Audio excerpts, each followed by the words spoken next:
สบายดีกันตอนเย็นพี่น้องวันนี้จะกินพิซซ่านั่น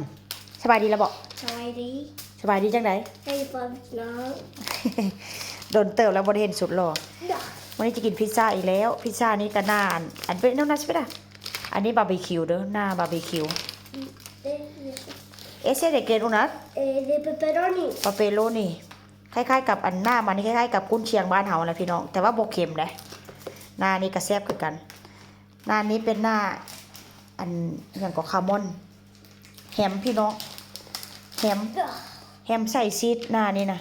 เป็นหน้าแฮมใส่ซีดสิ puedes subir porque para la salsa สิไปด่ามึงมันจะออกเบิ้งนี่ใส่ดีเลยสิ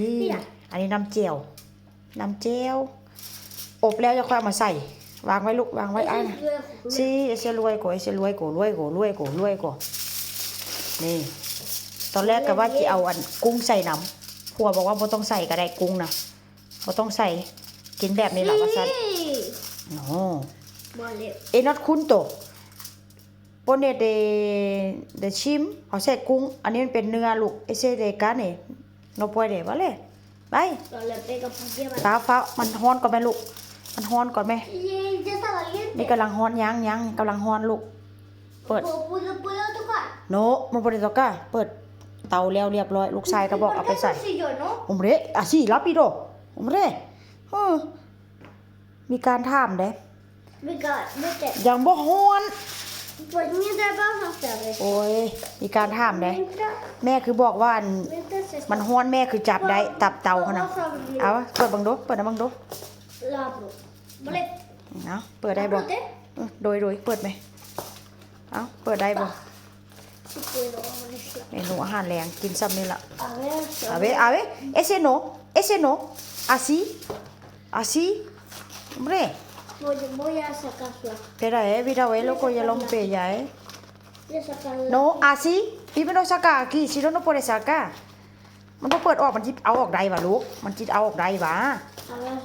จะเป็นฟาวนะเอ้ย mira es pequeño pero es pequeño มันน้อยแต่มันกระแซบลูกวางไว้ไอ้น่ะฟดแต่ละมือนี่ฟดดำสุดหล่อนี่ก็เบิ้งบังดูซับนี้ก็พอแล้วกิน2 ถาดนี้ก็พอแล้วลูกเนาะอย่าไปจับหน้ามันจะแตก